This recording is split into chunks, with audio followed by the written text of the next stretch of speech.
Hi guys, Nikhil here. Welcome to Salesforce Troop. This is the session 2 of our JavaScript certification series. And today's topic is objects, functions, and classes. And this section consists 25% of the overall exam. So it's one of the important section from the exam point of view. So let's move on to our agenda. Today we're gonna cover a lot of things because it consists 25% that is very important to clear the certification.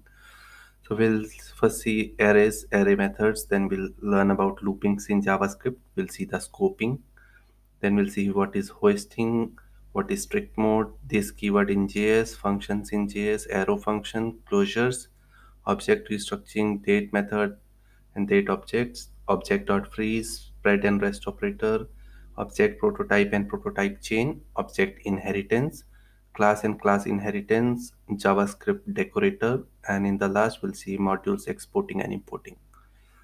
So out of 21 topics, you may get like questions from the 20 topics. It's possible in the exam. And let's move on to our first topic, that is arrays. So array is one of the most common data structure in all programming language. So here also it's one of the important data structure, but it's not a data type, it's of object data type. Remember this. So an array is a special type of variable which can store multiple values using special syntax. Every value is associated with numeric index starting with 0. So arrays always play with the index value and index start from 0. Remember this as well. JavaScript array can store multiple element of different data type. In other programming language, it's only allow of same data type, I guess, but in JavaScript, you can mix and match the values in the array. And in JavaScript, we can create the array in two ways. One is array literal and second is the array constructor. So let's go to our playground and see this. So I'll create a new tab here. I'll click inspect element. I'll move it. I'll select console. I can perform anything on my console. And I'll just remove errors. Okay. So we said array can create in two forms. First is array literal.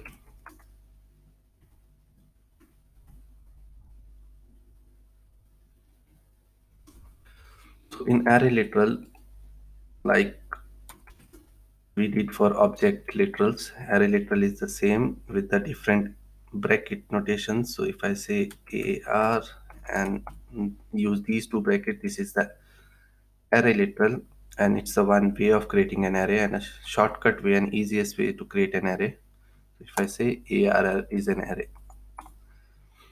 So this is the notation of array literal. With this, you can create a string array that all contains string only. That's also possible. You can create numeric array that contain only numeric values like 1, 2, 3, 4. That is also possible.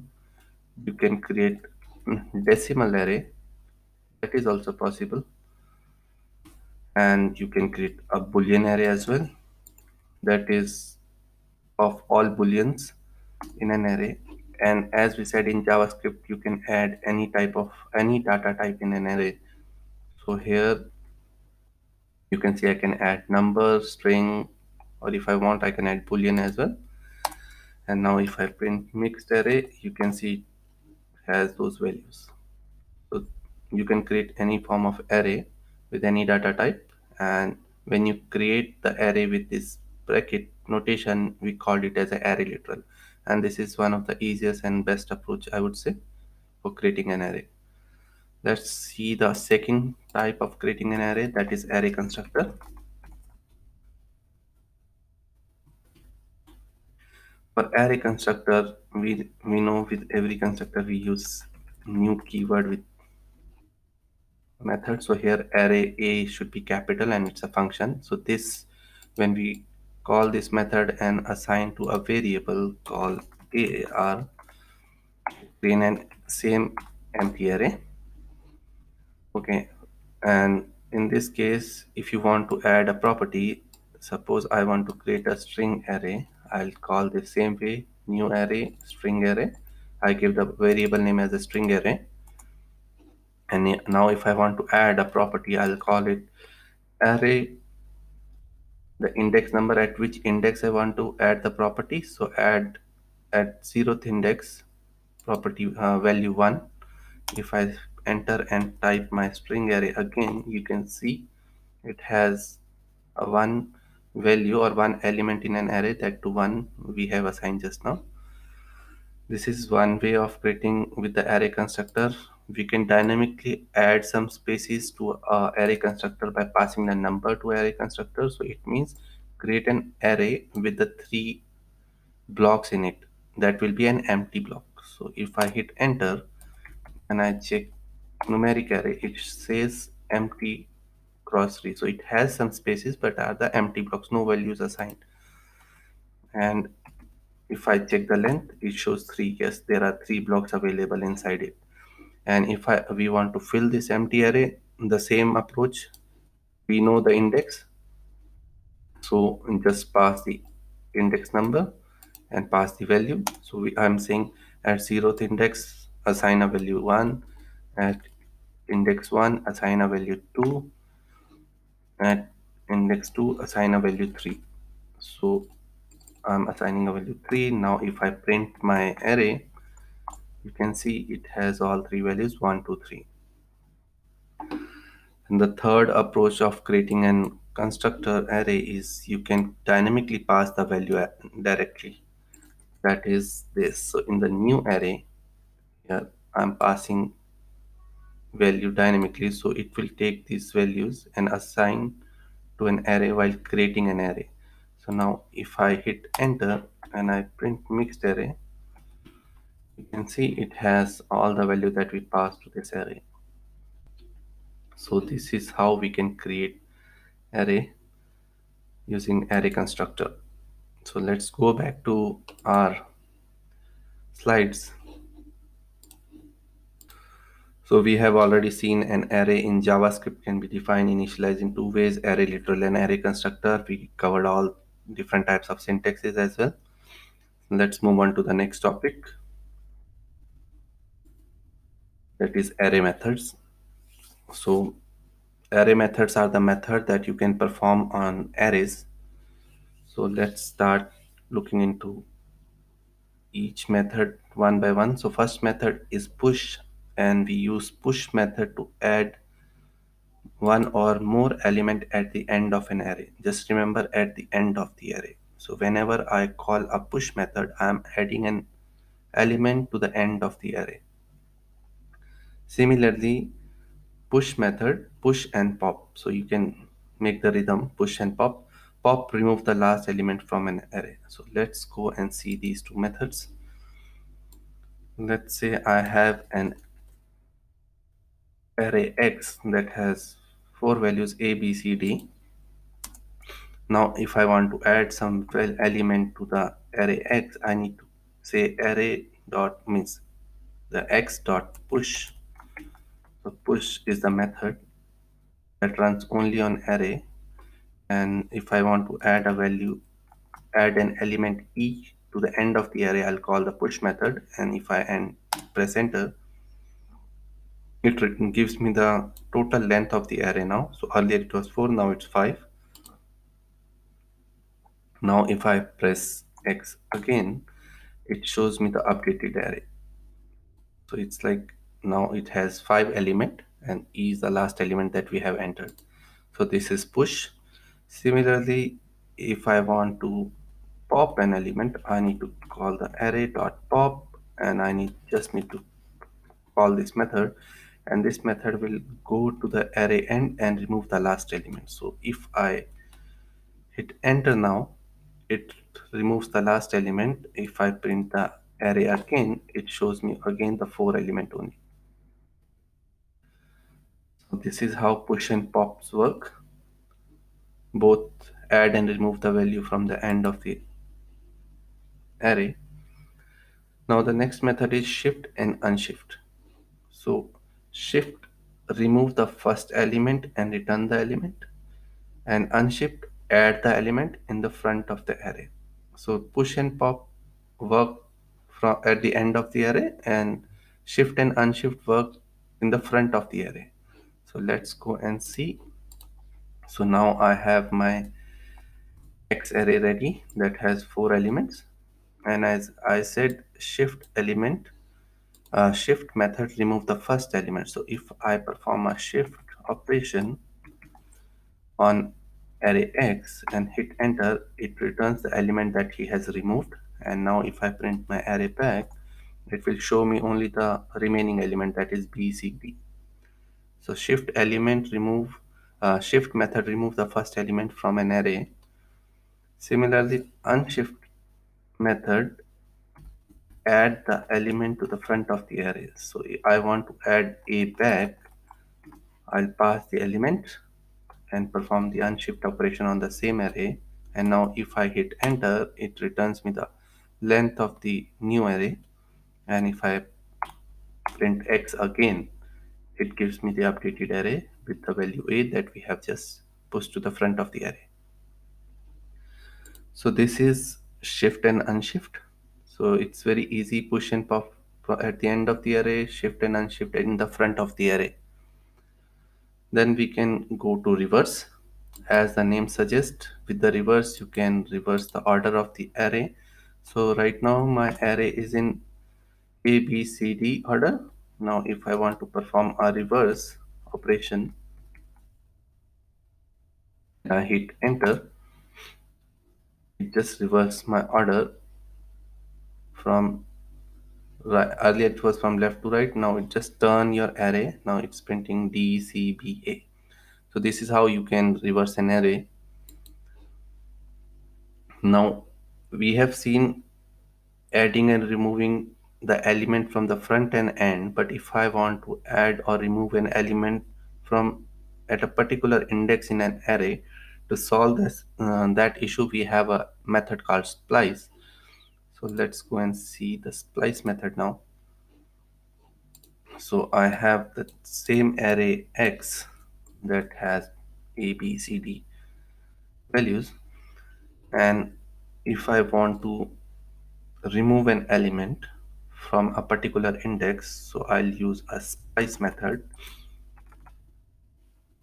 and splice method takes first argument as the starting index from where I want to start my removal or addition. Then it takes the second element as the number of elements you want to remove.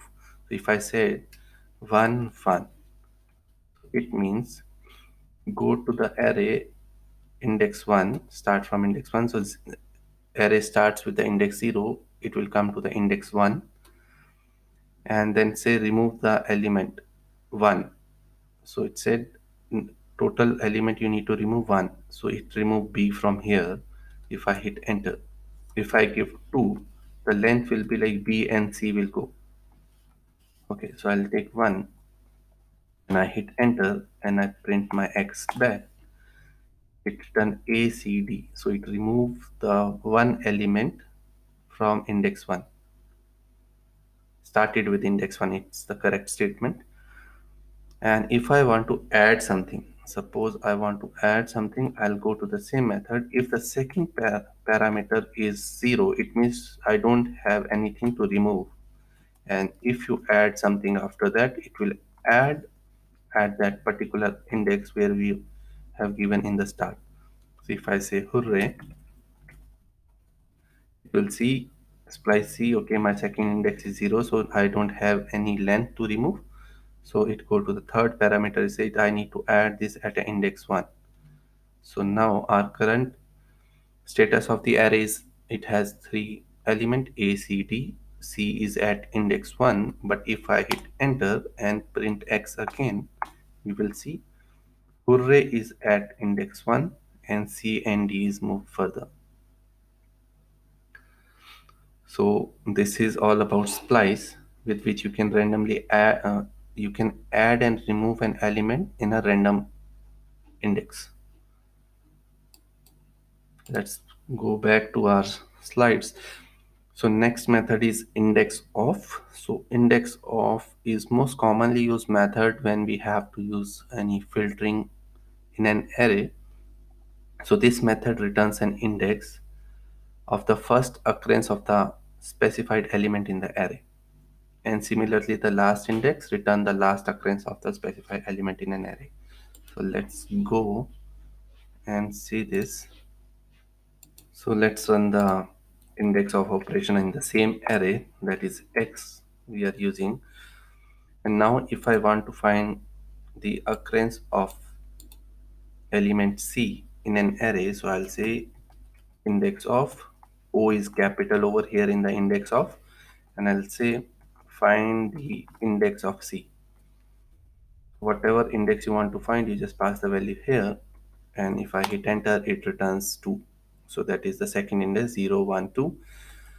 And if I enter g, that is not available here, it always return -1. So in filtering, we usually check if this value is there and index is greater than equal to 0, it means the value is present. Similarly, if I perform the last index of, that returns the index of last occurrence of a specified element. So if I create another array that has repeated d, okay, and if I hit enter, and now I perform the last index. So index of gives me the first index, and the last index of returns the index of the last occurrence of a specified element in an array. So if I say find the last index of d, so it start again from the left, it find it here, it store that index 0, then it move 1 2 3 and 4, then it drop the index 0 and it pick the last index as 4 and it print the 4. So this is how last index of works. So let's go back to our slides. Then we have a join method, slice method, and concat method. So join method returns string of all the elements separated by a specified separator. So let's go back. Let's see what it means. I have again x as my array, and if I want to join this array to a string, I just need to say join the array without any space, and if I hit enter, it joins this array into a string. And if I want to join this array with a specific separator, suppose I want a hyphen in between all these values, just pass the separator in between the quotes and hit enter, it join that array with that particular separator. And this is one of the coolest thing, like you can add dynamically anything in between the arrays when you are joining it. Let's go back to our slide. The next one is the slice method.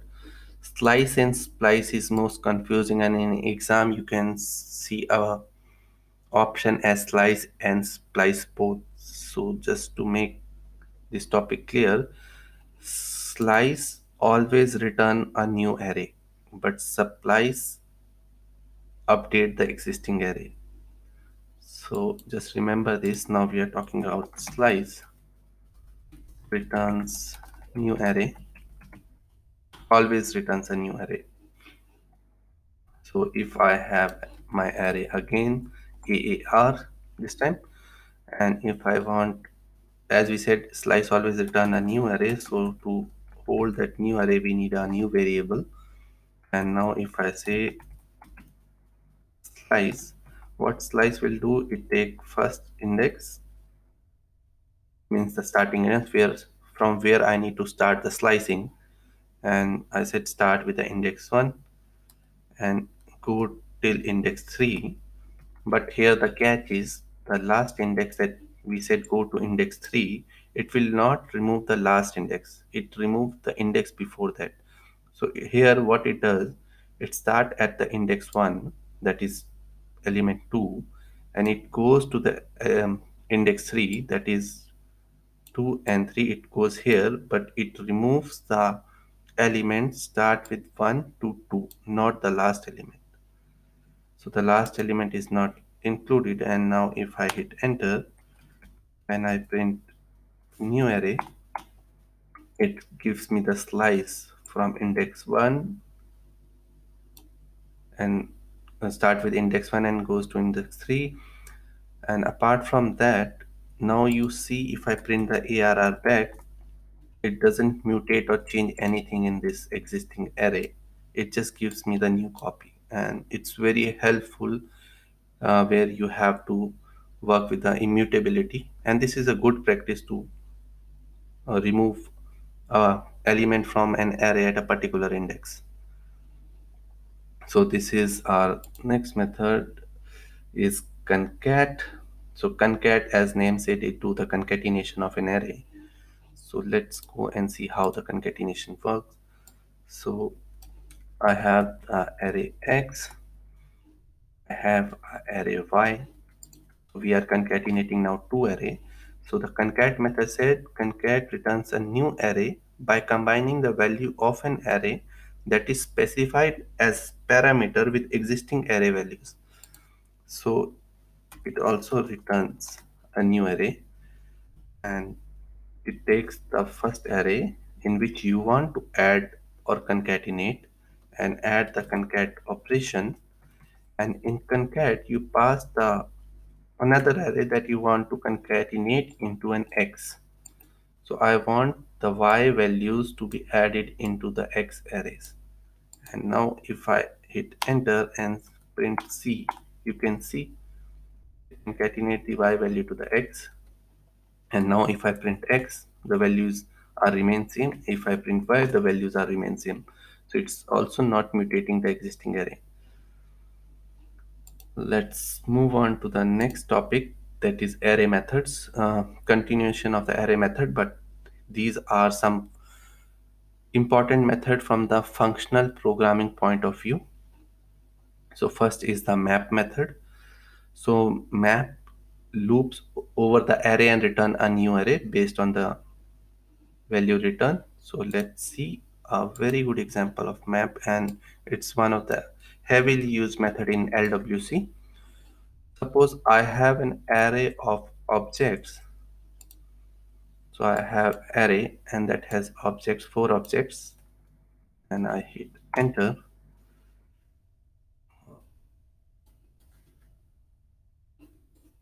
Just give me a second. Okay, now I have an array of objects. If I print X, it has 4 objects, and you can see that. Now if I want to perform a map operation, just see the syntax very carefully.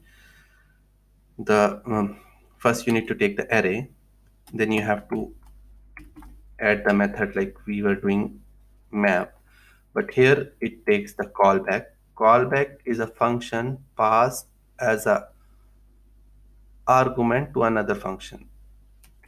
So if I'm creating another function in this map, so this is the callback we have created.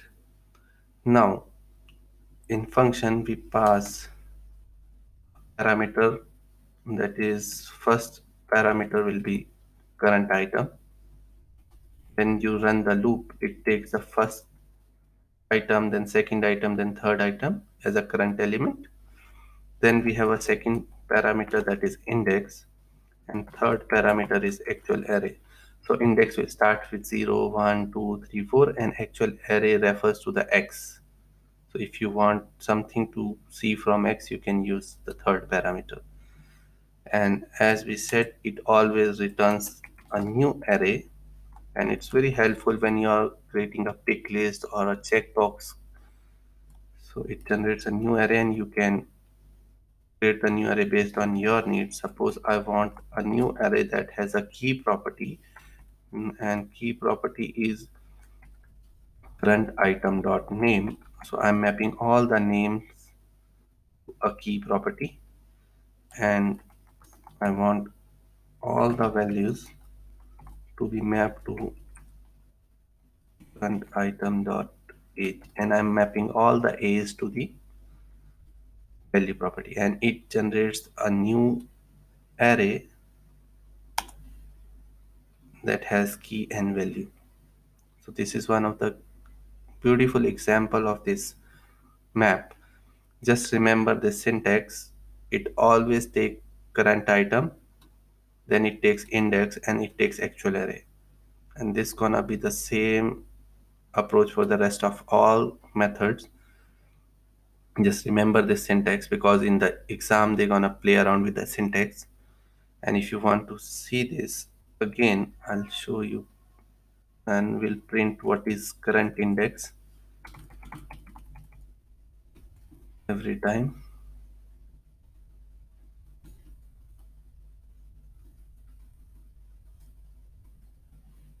What is index? Quickly I'll print that as well,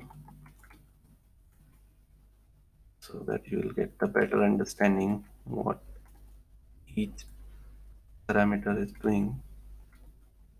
Now if I enter, you can see the current item is the first element, that is an array, that is an object. Then its index is 0 and the actual array is the actual copy of x. Then second, then third, then fourth, likewise it gonna work. So this is all about the map method.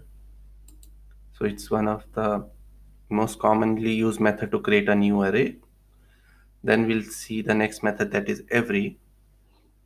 Every take the same signature, almost same except the method name.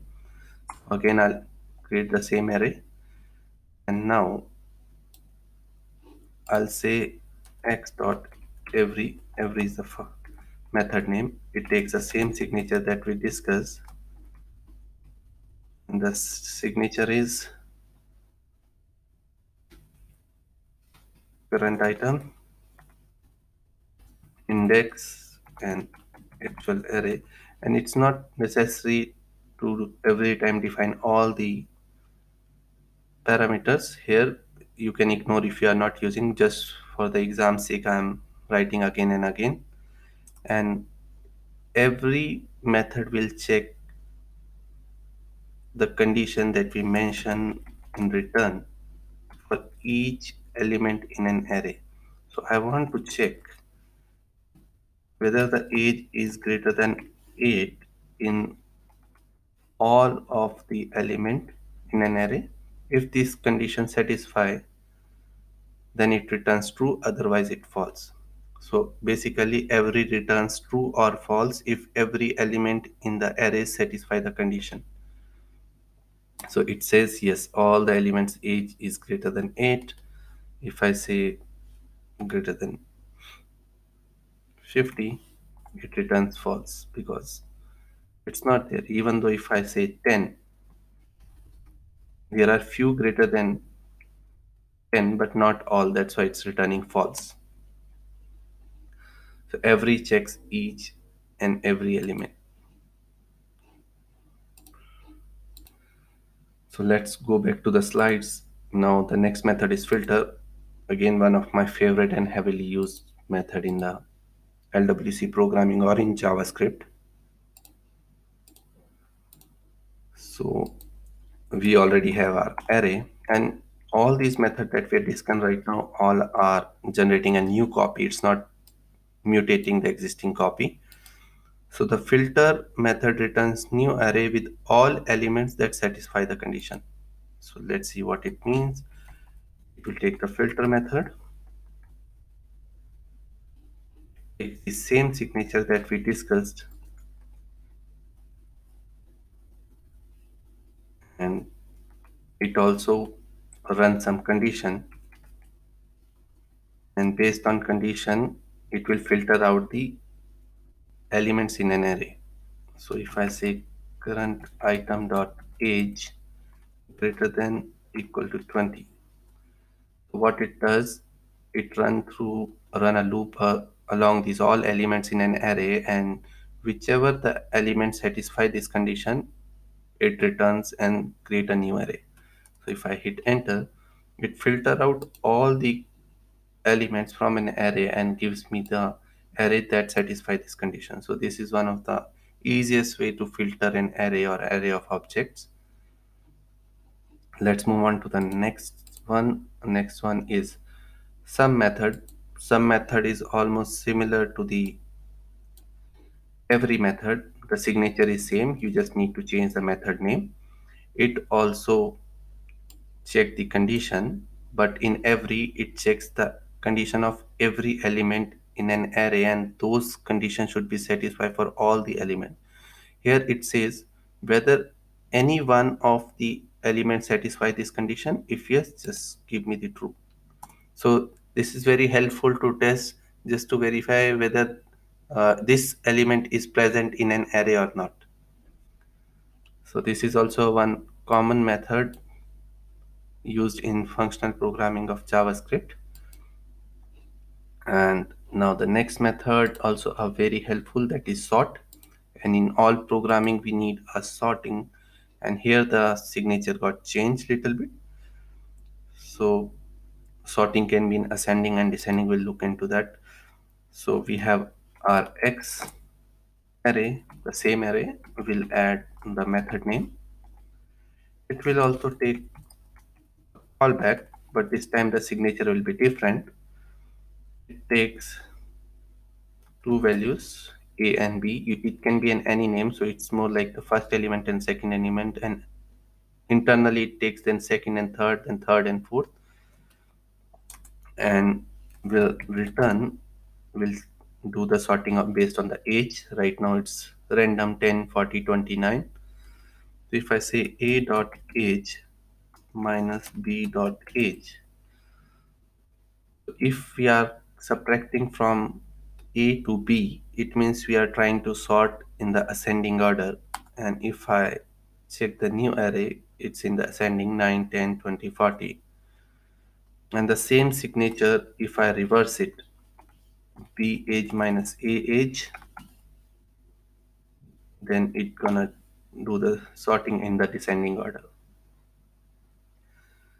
This is okay with the number sorting, but what will happen when I want to do the sorting for the string? So to do that, we have another trick, and for that also the signature is almost same, only the return will behave a bit different. So we'll say if a dot name is greater than b dot name. If it is true, then return 1. If not, then return, then check whether a dot name less than b dot name, and if yes, then return -1, otherwise 0. So it's more like a ternary operator, a nested ternary operator, I would say. And now if I do this, it sort your string in the ascending order. Now if I see here, now it's A, B, C, D. But the same thing, if I change, I want A to be less than B and A to be greater than B, and I hit enter, it convert the same to a descending order D, C, B, A. So here it's more like a comparator. You already studied in the maths. If it's 1, then it's present. If it's -1, it's not present. If 0, it's equal. So this is how sorting works on the string. Let's move on to the last two methods, that is reduce and reduce right. And in my exam, this was the question based on the syntax of reduce, because this is little bit tricky syntax as compared to map, filter and all.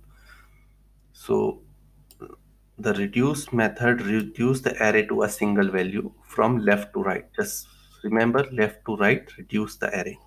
So suppose I have an array of numbers and I want to perform the reduce method.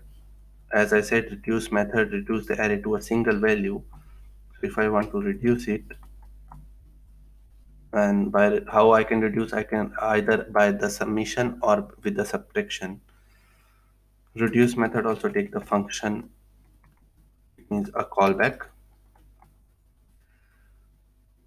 As we discussed, the callback always have the same index, so the current item, index, and actual array. But here the catch is the first argument is different. Rest all are same, but the first argument here is I'm giving total. You can give argument can be in any name that you want. It's an alias. So it's the initial value or the previous value returned from the function. So when this reduce work, what where you gonna save your previous value? So that is this argument here. I give total because I wanna generate the total of the number. And once the callback finishes, you need to pass a initial value. That initial value is to your initial variable that we have defined here. So if I initialize my total with 0, it start with 0. Okay, so let's print as well my both values here, total as well as the current value. And I want to perform an operation that sum my current value, like first time it will come 10, then 30 and 50. So if I want to perform a summation, reduce always return, and I'll say total plus current item.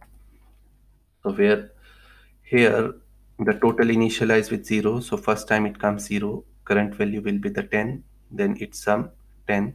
It hold the total hold the previous value as well. So now on the second loop, total will be the 10 and current item will be the 30. Then it comes 10 plus 30, it's 40. Now total will hold the previous value. So if I hit enter, now you see total start with 0 because we initialize it. Current value is 10. Now total is holding the value 10. The current value is 30. Now total is holding the 40. So just remember this, what the first argument here is. It's holding the initial and the previous value of an value of the function. Similarly, there is another method called reduce write that is almost similar.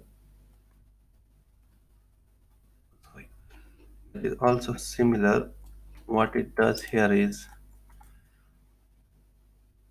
you just need to change the method name reduce to reduce write, and it starts summation from right to left. So 50, 30, 20, and the signature is remain same, total, current, index, actual array. And now if I print, the total start with same 0, but current value start with 50. So if I hit enter, so total is 0, current value is 50, total is 50, current value is 30, total is 80, and current value is 10. So this is how our reduce write works. I know these are few are bit boring, but few are very helpful from actual coding point of view, and few are very important from the exam point of view. From these method, at least one method will be there in the exam, either for the output, either for the syntax. So just make sure you play around with these methods. And yeah, and out of sort, all method returns something. So let's move on to the next topic. So our next topic is looping in JavaScript. So you all have worked with looping in other programming language. Here also for loop is there, while loop, do while loop is there, but there are three more loops. I don't know whether it's available in the other programming or not. But let's see quickly the all loops and how it works in JavaScript. So I'll go to the playground again. I'll create an array that is alphabets, array of object of alphabets. Now we'll first learn the for loop. For loop is one of the old way of writing the loop. So the for loop says give me the initialization. So I'll create a variable, initialize it with value 0. Then I have condition. So I say run this loop when the I is less than my array dot length and plus plus, and then I'll say console dot log alphabet is, and we'll print the alphabet. the loop, and I'll say alphabets actual array go to the index and print the name. So this is the ancient way of doing this stuff. Now this loop is working. Alphabet is A, alphabet is B, and we looped all with the name. So till now it was very good. Let's move on to the next loop, that is for each. I have this alphabet is already declared here, so we don't need to define it again and again. All right. So I'll just print it alphabets. Alphabets is there. It's okay. Now for the for each, the syntax will be almost similar that you have seen for map and filter functions. We'll say for each, then take the callback. The callback will take current item, index, actual array, and in for each, I can print console.log alphabet is in the same way with the better notation instead of alphabets I of name. So instead here you every time have a current item and you just need to print the name. So once for each comes into the picture, it gives us the more readability and easy to use. We were saving the creation of extra variable like we were doing in for loop where we were creating every time I equal to 0, and then we are doing one expression as well like alphabet dot length we are calculating. So that was a heavy operation. So this gives us the freedom to write a clear and easy looping, but it doesn't mean we stopped using for loop. There was a condition when we have to use for loop over for each. So the condition is, I'll go back to the same loop that we run earlier, and now I want to achieve, if I find a particular element in the loop, then stop the loop. So to do that, I'll say if alphabet I dot name equal to a. So it means if alphabet name a is there, as soon as you find that alphabet name as a, break the loop, don't run the loop further. So if I hit enter, it just print first element, that as soon as first element it found a, it stopped the loop. But that was not possible with the for each. That's why whenever we have to break the loop, we have to follow the or use the for loop. So next in ES6 they launched another loops, and that was far better than for each and for. So that gives us the more concise way of writing it. So I'll print my alphabets again just to make sure it's available. Alphabet is there. Now they introduce for off loop. For off loop gives us a more readability, easy to use. So I'll say for for off. In for off loop, you need to create a alias, that is the current element, and current element of the actual array, that is alphabet. So we are running the loop on alphabet, and each element will come to the alphabet, that is the alias. It can be anything. And now if I print the same way that we were doing earlier, now if I hit enter, now this syntax you can see how easy it is. And this for off loop gives us the freedom to break the loop as well. So it solves the purpose of our for each, that was giving us the easy to write and concise way of writing the for loop for looping. But here for off loop gives us both the freedom, nice and cleaner syntax, as well as you can break the loop.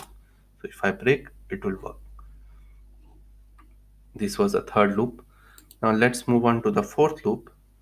Till now, all the loops we discussed are working on array, but in ES6 they introduce another loop that is called for in loop.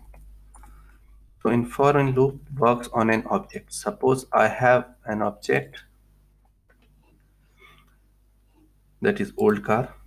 It has make Toyota model Terrace in year 1996. So if I want to run a loop over this, earlier we need to use object.keys. First we'll convert array to object and then we were running the loop.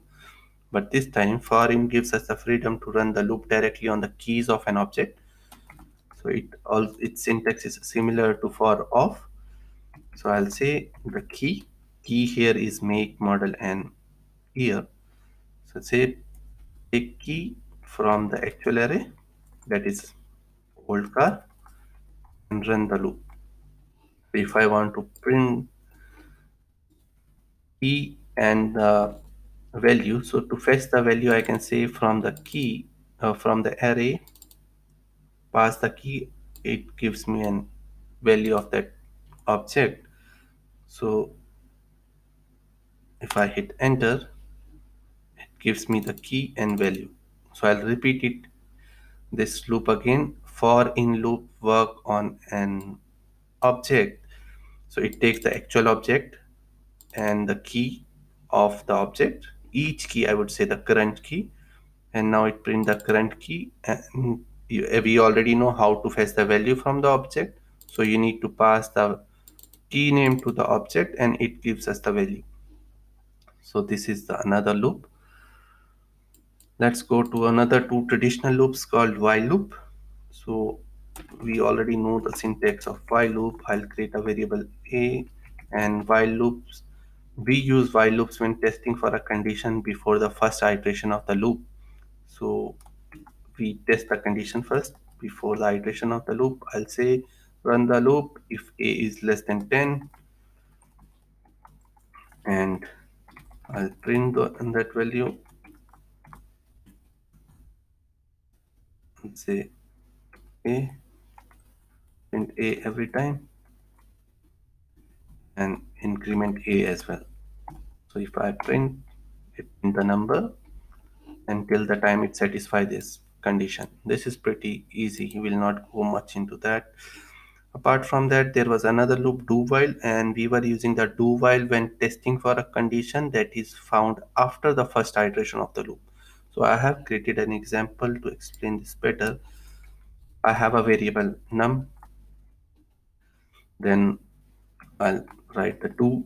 So here we said it run the condition, uh, it run the iteration before checking the condition, and its syntax is whatever you pass in the do, it runs first, and then it check the condition in the while. So I'll say num less than 10. So this is the condition. Now I'll put my check here. I want to perform a prompt operation. Prompt is an inbuilt method that just prompt on the screen. And I'll say run the prompt with the message please enter a number between 1 to 10, and the whatever the number user enter, I'll store it in the num variable, and the input will receive the number, but the number is in the string format, so I'll convert quickly into a number. ParseInt method will convert into integer, and now I'll hit enter. Now you see there is a pop-up. This is we call prompt, and it's asking please enter a number between 1 to 10. So if I enter 2, so 2 lies between 1 and 10. The input will be 2 of string. We convert the 2 of string to number, and now the condition runs 2 is less than 10. Yes, then it will run the loop again. So if I say okay, then it again prompt me enter number. I'll say this time 12, and now after running it come to the condition. If condition fails, it comes out. So just remember the for loop used only when we already knew the number of iteration, and the while loop used only when the number of iterations are not exactly known. So for you guys, I just input this thing. The for loop used only when we already knew the number of iteration, and while loop used when the number of iteration are not exactly known. Let's move on to the next slide, that is scopes. Scope is everywhere in JavaScript, and it's one of the confusing topic for the few people. So I'll try to make it easy as much as I can. So scope in JavaScript refer to the current context of the code which determine the accessibility of a variable to a JavaScript. So in simple term, it defines where we can use the variable, or other way I can say, scope tells whether the variable can be accessible or not. That's the simple way I can say. JavaScript has two scope, global scope and local scope. And by default in JavaScript, root scope is a window object, root scope is a global. And any variable or function you create get attached to a window object. So function have access to a variable present in the local scope. Okay, let's go and see how it works. What is global scope? What is local scope? So we have two scope. One is global scope, one is a local scope. So it says window is the root scope. In our slide we talk window is the root scope. So what is window first? Window is an object that is the root of our browser. So whatever we create, whenever we create a variable that is global, so if I'm creating a variable dummy, I'll say dummy. So this dummy variable scope is automatically attached to a window. So if I say window dot dummy, you can see window is attached to a dummy is attached to a window.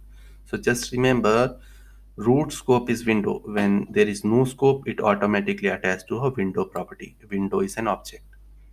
So in browser, window is the root. In Node.js, the global is the root. So we are not going right now in the node. So let's start first with the scope. We discussed there are two scope. One is local scope and the global scope. We'll talk about local scope first. The local scope is the scope which the variable can access within this block scope only. So we can say the block scope is a local scope, I would say. So block scope is local scope, and block scope is the scope that is in between these two brackets. So these two brackets comes with functions as well as with the if block. So let's see, and let me create a function quickly. So if I create a function log color, and if I say let color equal to blue, and I would say console.log color, and now I call this function log color, it prints blue because it's available in the local scope.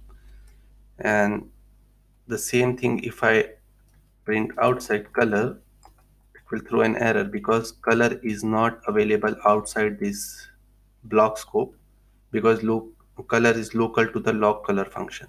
So this is called local scope with respect to function. And if I want to show you with respect to if block, I'll run a if block. By default that is always true, it means it runs the if block always. Now if I create a color as pink,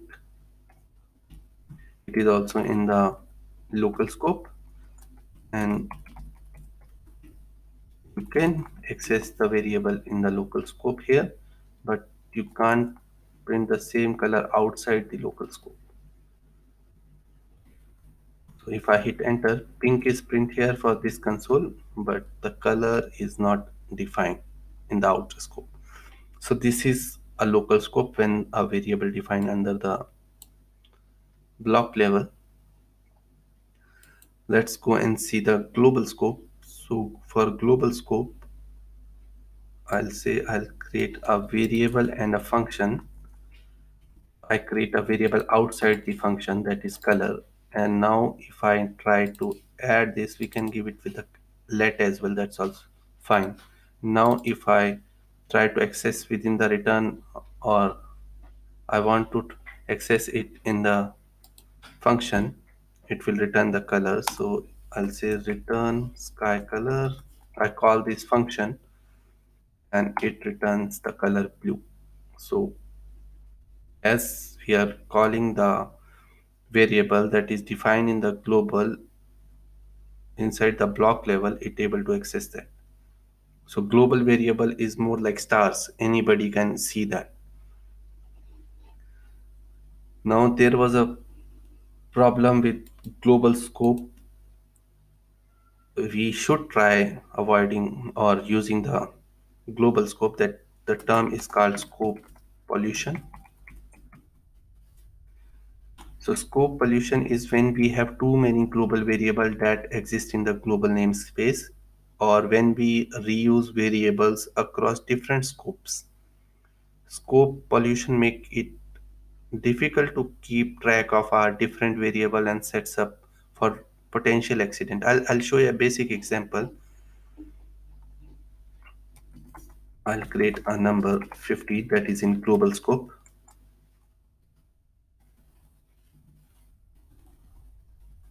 Then I'll create a function, and here accidentally I override the global scope, and I'll print this number here, and now I'll call this function lognum, and below this also I'll print this number. This kind of question you may get in the exam as well. So tell me what will print here and what will print here. This kind of question will be in the exam.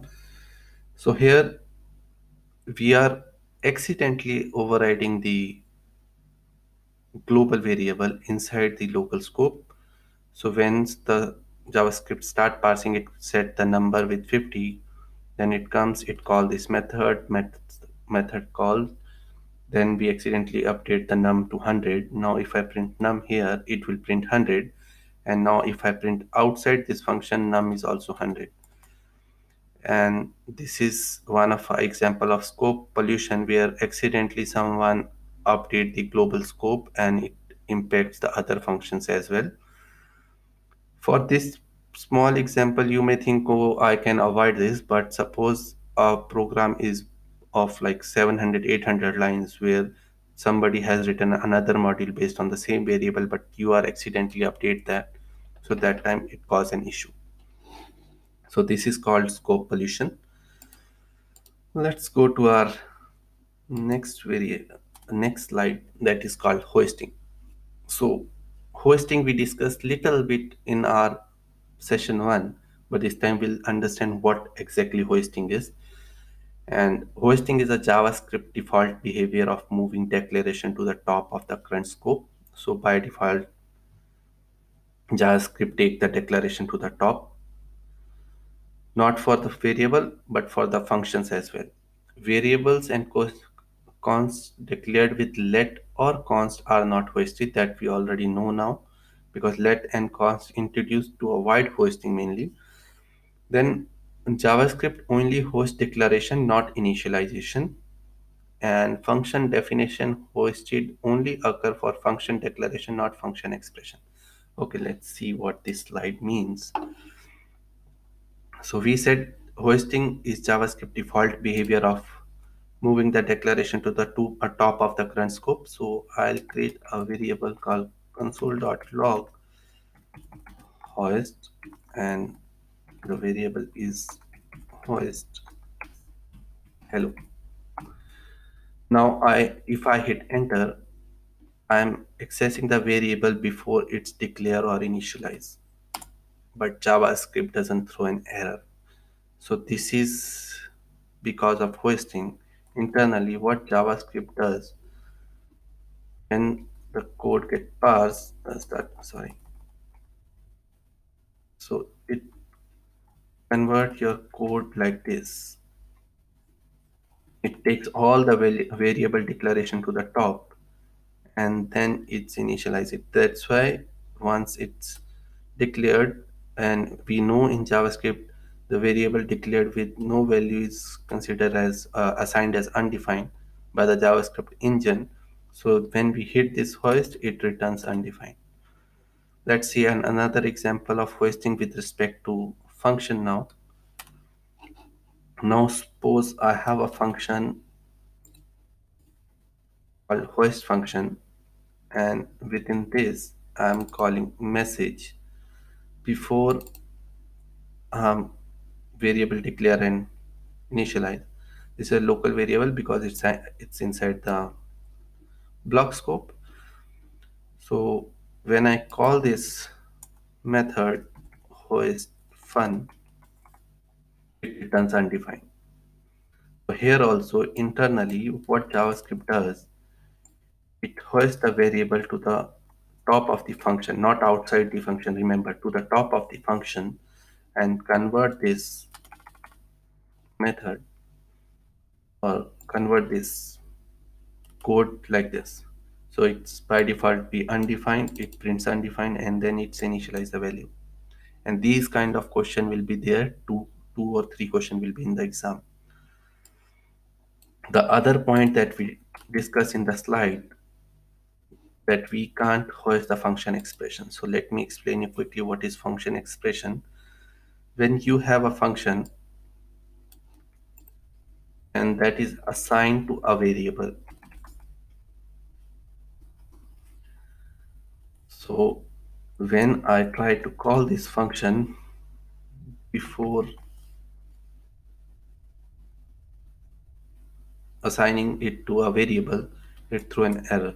S is not defined because function expression never hoisted. But the same time, if I say I have a function S and I try to call this function, it will run because function definition hoist. Remember, function definition always hoist, function expression never hoist. So this is the problem with the hoisting.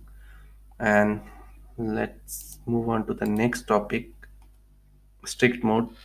Then strict mode is a way to prevent the error in the JavaScript. Not fully, but somewhat, some errors, I would say. So by enabling the strict mode, we can eliminate some JavaScript silent error by changing them to throw error. So to enable the strict mode, you have to use strict directive, and which enable the strict mode in the JavaScript. And with strict mode, you can throw an error like the variable that are not defined with the where keyword, it will not allow. Deleting a variable is not allowed. Duplicating a parameter in a function not allowed. So let's see quickly what it means. To enable the strict mode, you just type use strict the top of your file or in the top of your function. So it says whatever is below me, sorry, whatever below me will run in the strict mode by JavaScript. So if I say x equal to 3.14, because x is already defined, I'll say xbb. So it says xbb equal to 3.14 is not defined because we are not appending a var keyword with it. So use strict will throw an error here. Okay, let's see the another example. I have used it again. I have a variable x23 and I am assigning a value 3.14 and I am trying to delete that x23. It will not allow it to me. Delete of unqualified identifier in strict mode is not allowed. The third point that we discussed, you can not assign duplicate parameters. So p1 you can't assign in the strict mode. So it will also throw an error. Duplicate parameters not allowed in the context. So this is how you can avoid some error of strict mode. And I have few questions before going forward. to for you guys to practice, and that will similar sort of question you may get in the exam. So this is the question number one. You should practice and let me know like what can be the output of this particular snippet, and put the answer in the comment. I'll see if it's correct or not. Then I have second question that is also very important from the exam point of view, and this tests your knowledge of hoisting, how good you are with the hoisting.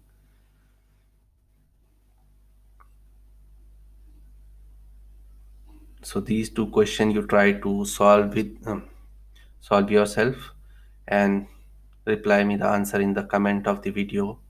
I'll check who is right, who is wrong, and we'll discuss in the next session what should be the output of these questions. Okay, you can pause the video and can solve this. That's all right. Let's move on to the next slide. Now, this keyword in JS, this is also a very confusing topic for a few of the developers. So this keyword refer to the object it belongs to. It's a very generic term. This keyword belong to the object it belongs to. And in JavaScript, this totally differ based on the context. So if you are using this in a method, it refers to the owner of the object. Alone, this refer to a global object, that is window we just now see. Then in a function, this refer also again to a global object, that is window. In a function in a strict mode, if a function is in a strict mode, this is not pointing to a global object, it point to undefined. And if you have an event, this refer to the element that receive the event, and you can explicitly bind this to some method using a call and apply. Let's see all of these in playground now. So first is in a method, this refer to the owner of the object. Just remember this. And now I'll create an object. So here is a person object with the value first name, with the property first name, last name, ID, and I have a method here. And I'm using a this within this method. So according to our slide, so this method refer to the owner of the method. So who is the owner of this method? That is a person object. So if I print, if I call person dot get full name, this should print me this whole object again. Just to prove this point, let's try this. Person dot get full name, and it print the console this. Now you can see this is pointing to the owner of the method, that is a person object. So this is the first thing. Just remember this. Whenever you have an object and you are using this inside a method, the this point to the actual object itself.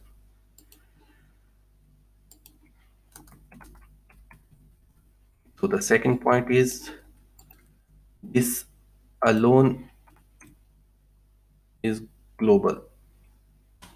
It means when you type this anywhere randomly, it point directly to a window.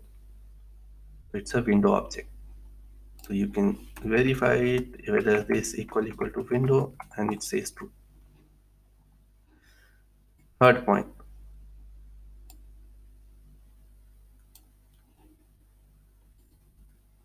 So this in a function represents the object that own that function.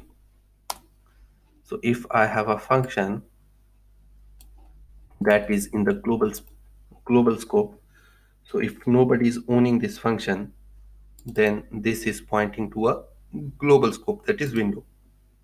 So if I call this function, it point to a window object. Now the fourth point, in an event, this refer to the element that receive the event.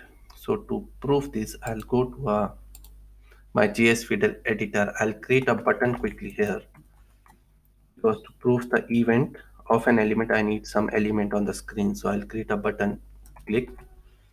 This button you can see here, a click button, and I'll create a function ABC. It receives some event, and if I print console.log e, and now add this method or this function to this button, I'll add the click handler, and in JavaScript it's call the function and pass the this. So according to our text, in an event, this refer to the element that receive the event. So according to our slide, if I click this button, it receive an event and it prints the element itself. So if I click here, it should print me the same thing in the console that we are printing here. And if I click here, now you can see it's printing the element which received the event. So that is also we proved. Let's go back to our playground. The next is the explicit function binding. So if you want to change this for a particular function, we can do it, and we called it explicit function binding.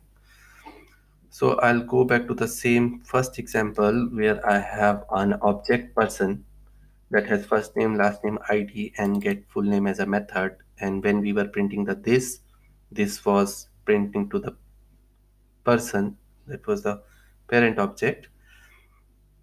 Now I'll create another object called person1, and now this person1 is pointing to nowhere. It is separate, and these two are independent method. But I want the this inside the person object points to the person1 object, and this is, we call it explicit function binding. So in which we'll call first person method, that is get full name, and we use a call method. It is a function, call function, and call takes the context. Context means which context you want to bind to this method. So I say just use person1. So once we call this now get full name, it take the first name as Salesforce and last name as Dev, not the Nikhil and Karkara. So if I print enter, now you can see it prints Salesforce Dev. So this is how we can explicitly change the binding. Let's see another example with the call, because call not only bind the context, but it also also pass the arguments. So to show that, I created a function here. I created an object same person, but this time my get full name is expecting some arguments, and we'll see how we can pass the argument with a call method. I created the same another object that is independent right now. Now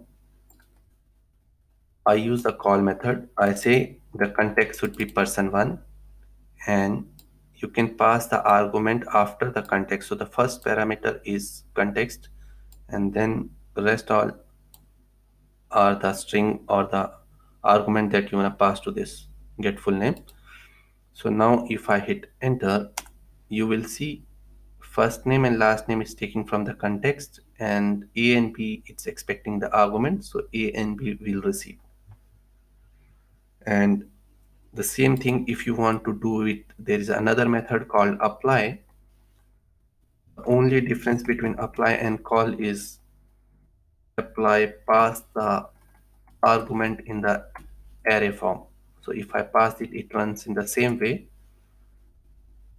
but apply also set the context, but the argument should pass in the array format, but in call it should be in the string format. So this is the difference, and this is how how this works in JavaScript. So many this. Let's go to the next topic. So the next topic is functions in JS. We already seen many functions. Let's cover this as well quickly. So the first one is function declaration. So function declaration is a normal function that we are seeing from so long. So there is a function name. It receives it has some parameters. We are performing some action and we are calling that function by the function name. This is function declaration and we are calling it. It's working fine. Then there is a function expression that also we already seen in Hoisting. When a function is assigned to a variable and we call that function using the variable, we call it function expression. This is also simple. Let's move on to the third one that you have not seen yet, that is function constructor. You can create the function using the function constructor as well. So you can say you can create a func, and this is not the recommended way, but just you should be aware of this. We'll call the function constructor, and function constructor will take the argument parameters we define here, and then we'll say return, and the operation that we want to perform, I said a multiply b. And now if I say func 4 and 3, it's func, and it performed that operation. So this is a way to create a function, not the recommended way, but it's another way of creating a function using function constructor. Then there is a ify, we called it as, and one of the most commonly used design pattern for function in most like library, mostly in jQuery and other library. And let's see what is ify. Ify stands for immediately invoked function expression, and it is the best way to execute function immediately as soon as it created. Let's see. I create a function a comma b, and this function returns a multiplied by b. Change it to b. Now if I hit enter, require a function name. Sorry. Usually we create a function with the function name. Okay, but if I hit enter, this function you need to call explicitly with, you need to say a b c and you pass 2 comma 3. But I want a function that call itself immediately as soon as it comes in JavaScript. So to do that, and by the way, this the function which is without a function name, we call it as anonymous function. So to do that, to convert a function, normal function to a ify, we create an anonymous function first. We wrap that function within these brackets, and now you call this method. And as we are expecting two values inside the function, so we can pass that 2 and 3. Now you see, as soon as I hit enter, it immediately invoked that function. So this is one of the commonly used design pattern, and it helps us from the scope, global scope pollutions as well. And now let's move on to the last one, that is arrow function. I have a separate slide for this. So arrow function, and one of the big hype of ES6. So let's see what is arrow function and the different way of writing the arrow function, and you will get one question in the exam from the arrow function as well. So I got two questions, I guess. So if I have a function ABC and that returns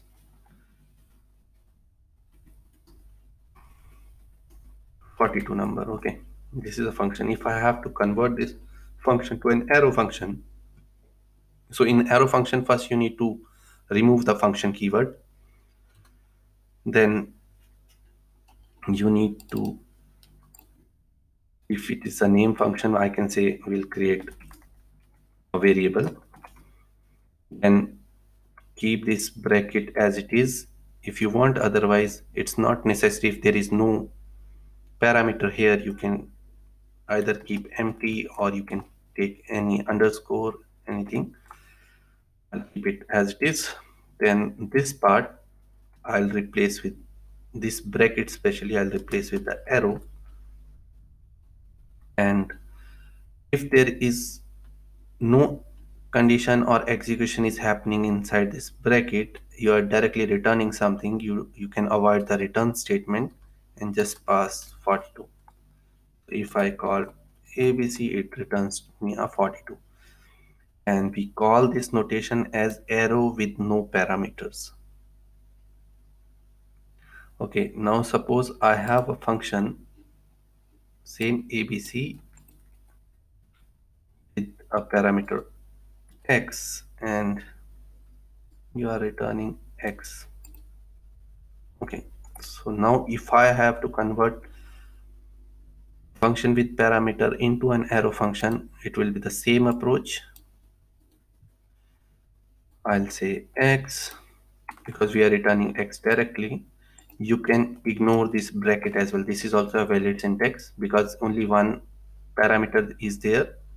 So you can remove this bracket and this will also work fine.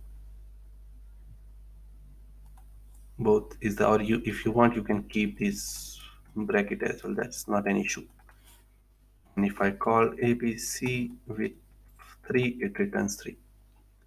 So we have seen an arrow function without an parameter. Then we have seen with a single parameter. Let's see an arrow function with a multiple parameters. So I'll create x comma y and we'll perform some operation here, x plus y.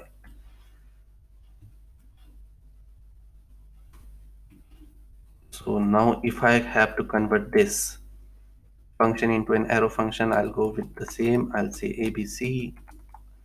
This time there are two parameters, so I have to define the curly bracket.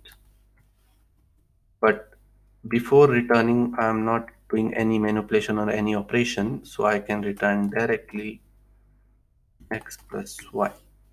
So this is a valid syntax here. ABC is already defined, so I'll say ABC1 and ABC1 I'll say 2 comma 3, so it returns the valid number, the summation of 2 and 3, 5. So we have seen without parameter, with single parameter, and with the multiple parameter. Now let's go and say I have some operation here that is z10 and I want to add that 10. So now if we have to convert this function to an arrow function, there with we'll say ABC2 and I'll create in this arrow function bracket and there are multiple parameters, that's why I'm in this bracket and the arrow notation. Right now I can't return directly because I need z to be there. For that you need to define the curly bracket and you need to define your let z equal to 10 and return this as it is. So in this syntax, if you compare, you're just removing the function keyword and just appending an arrow into the function. So here it will perform the same way. I'll say 2 and 3 and say it's 15, 2 plus 3, 5 and plus 10, 15. So this is with the block body. So arrow function with the block body. Then another tricky question you may face in the exam is there is a function ABC and that is returning an object. Now you will convert this into, I'll say name and Nikhil. How you gonna convert this function to an arrow function? We'll say ABC. For that, we'll again create a ABC2, I'll say, and I'll convert this function. It returns directly, but you can't give this return directly because arrow function consider this as a block and it will not work. To solve this, you need to put the bracket around the object. So this is gonna be the tricky one in the exam, and if I say it, return the object. So these are the different approach. This is with the object literal. Now there was a problem before arrow function, and this is just more of how we use arrow function. Just now we discussed, but there was a issue without arrow function, and that we'll discuss first, and then we'll discuss how function is solving that particular issue. Okay, so I'll create an object obj, and obj has a property called id, and that has a value 42. Then I create a function or a method, I would say, not a function, method counter, and within the counter I'll print the value of this, and below that we'll print the value of function. I'll create another function within that method, and that's a valid scenario. And within this function I'm again printing the this, and I'm trying to print this dot id, and I'll say my id is, I'll repeat it. I created an object has a method counter, and within the counter I'm printing the this, and based on our this understanding, this point to the object. If this is used in the method, so it print the object. Then within the same method I create another function, and that is a function declaration abc, and here this should function declaration always point to a global object, so this should be window. And when I want to access the id, it should print, it is printing undefined.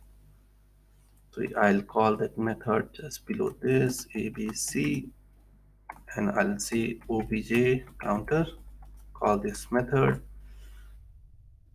So now you see my id is undefined. So when we use this inside a inner function, it's lose its scope.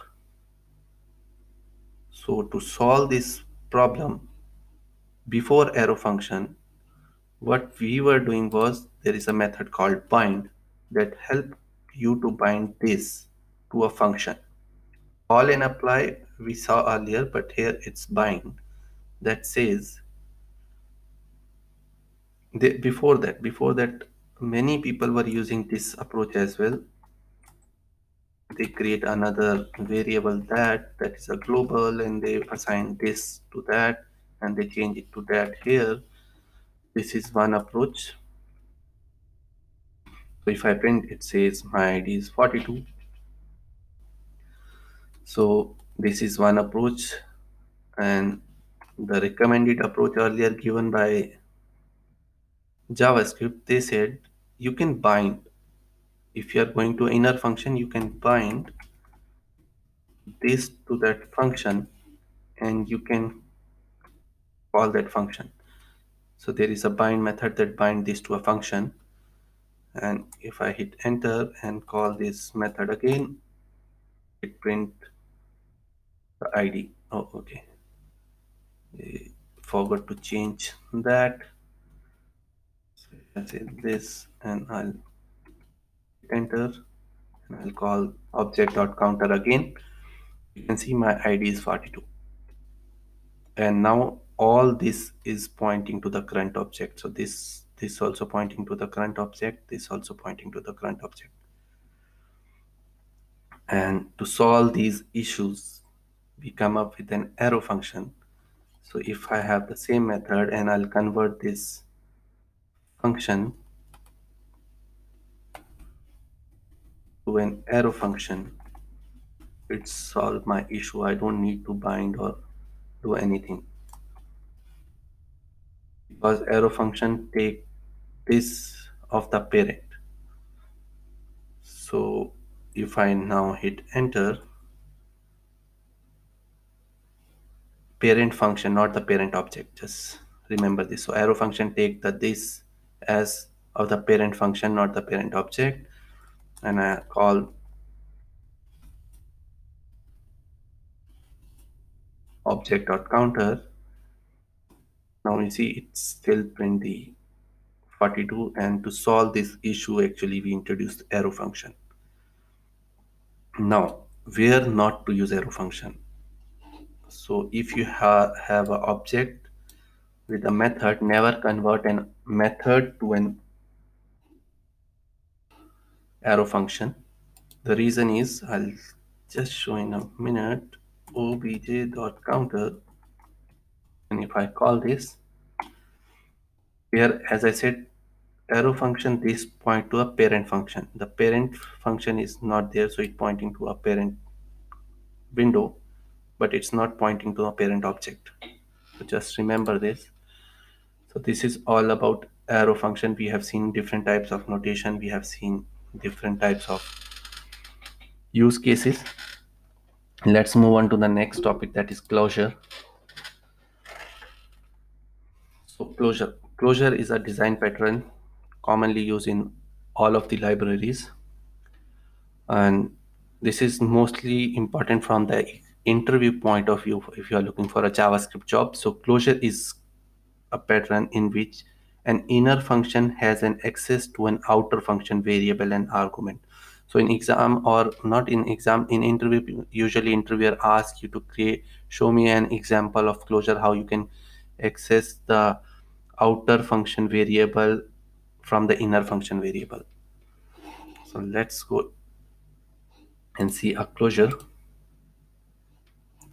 So I'll create a function called outer.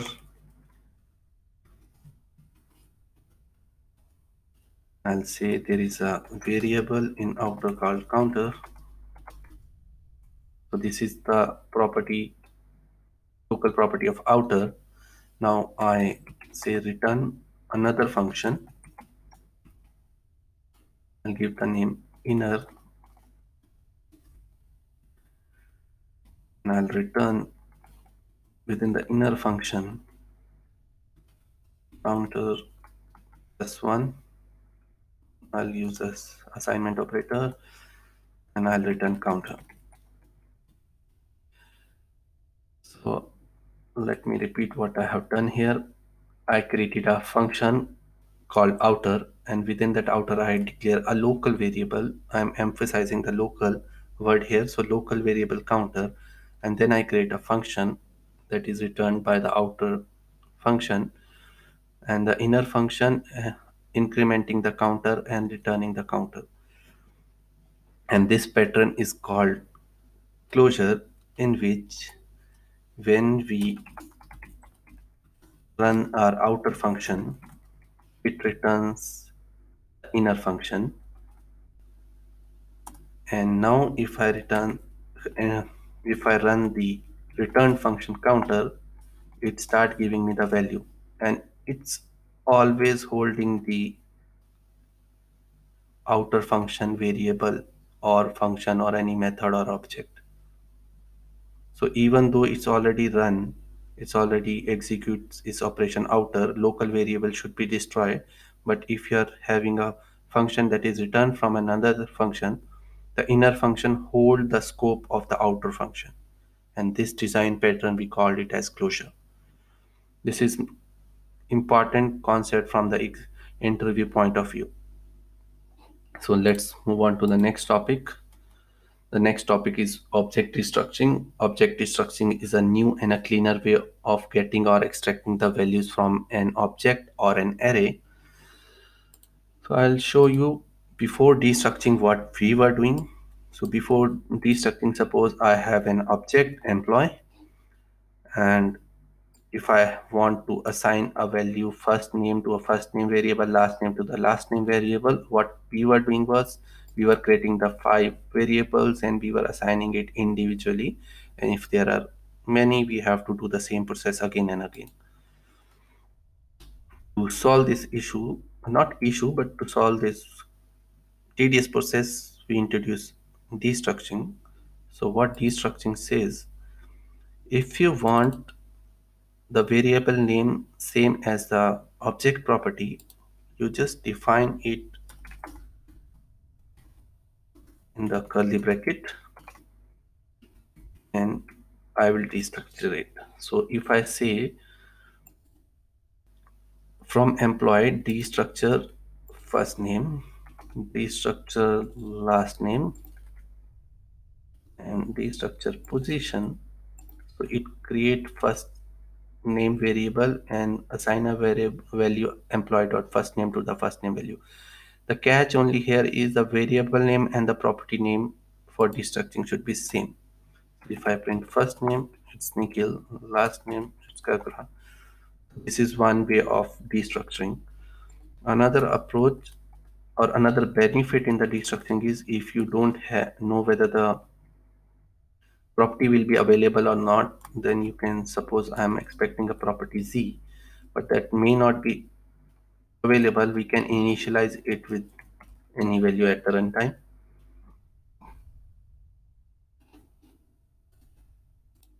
So now we have assigned dummy to the Z if Z will not be available in the employee. So if I print Z now, you can see dummy is coming because it's not available in the employee object. So it dynamically assign that value that we want to assign with the equal to operator. So this is another way. This is the object restructuring. Let's see the array restructuring quickly. So for array restructuring, because in array we don't have any property name. So suppose I have an array ARR, and if I want to destructure it, I can give any variable name that I want, but it will always assign a value in the sequence. So suppose I define a variable first, it will take the first value and assign it to variable first, take second value and assign it to second variable, third to third. If the fourth is not available, you can do the same dynamic assignment here. And if I hit enter, first will assign A and the fourth will assign the dynamic one. And you can never give a number in the array destructuring because number is not allowed in a variable. So this is all about destructuring. Let's move on to next topic, that is Object.freeze. So we forgot to discuss this in the session one, so I thought, okay, let's discuss it today. So Object.freeze method freeze an object. So freeze means like you cannot change the value of the object, you can't assign a value to an object, you can't remove a property from an object. So let's see an example. So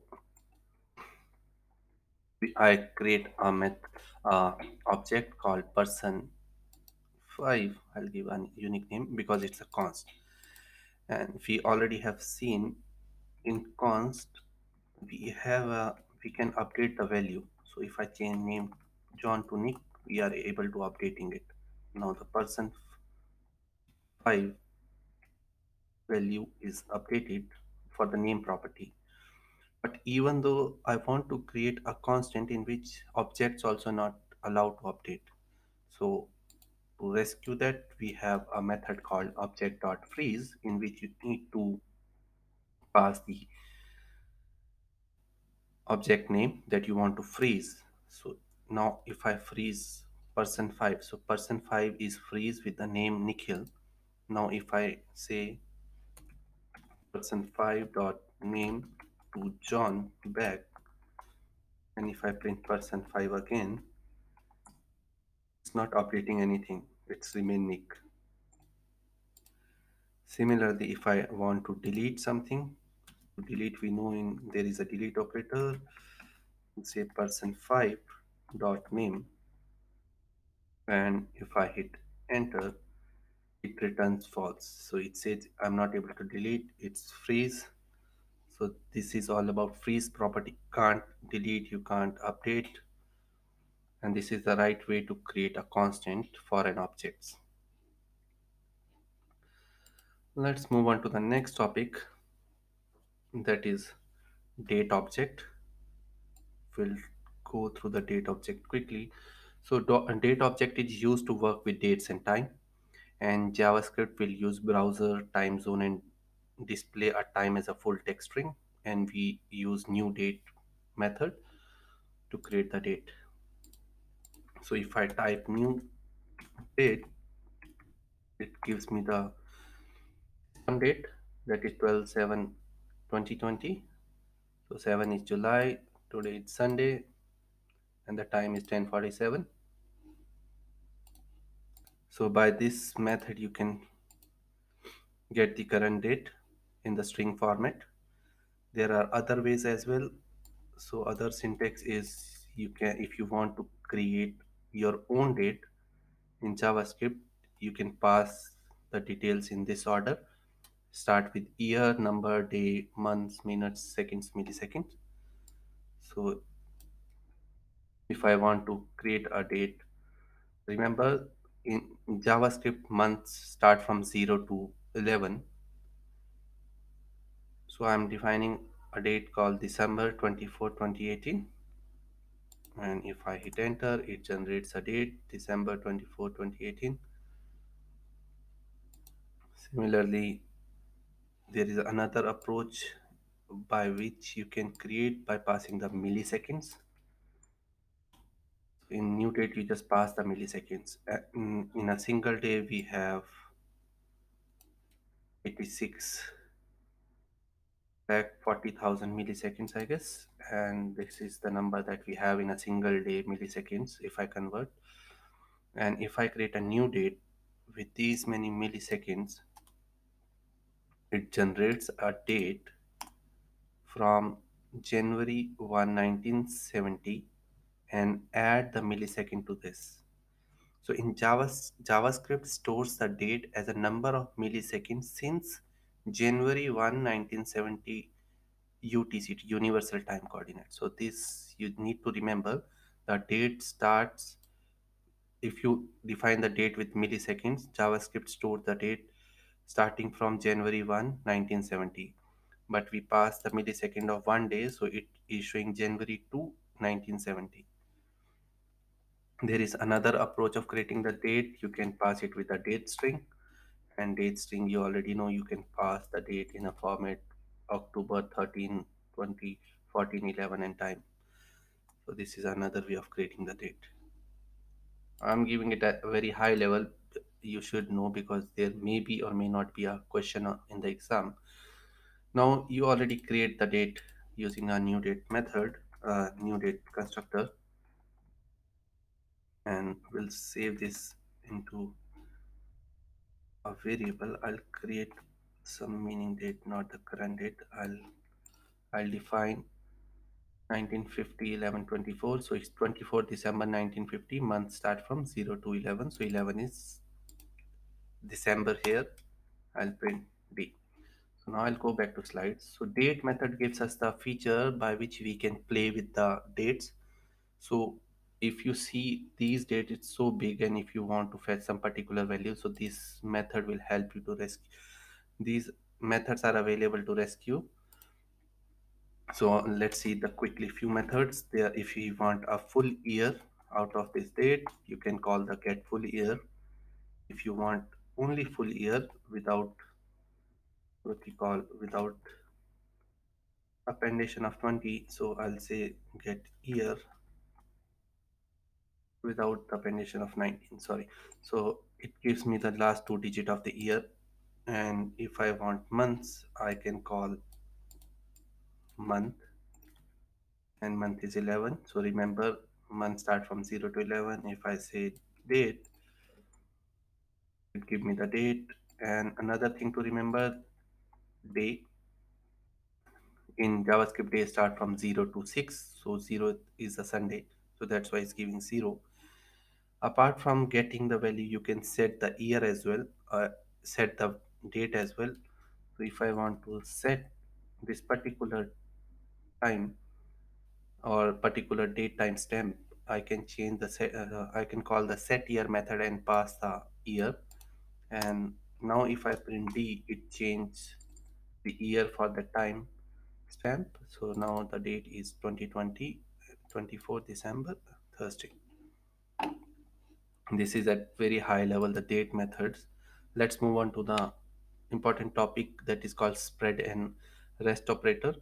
So the spread operator introduced in ES6, and spread operator allow us to spread the value of an array into a single argument element. So earlier we have seen there are some methods in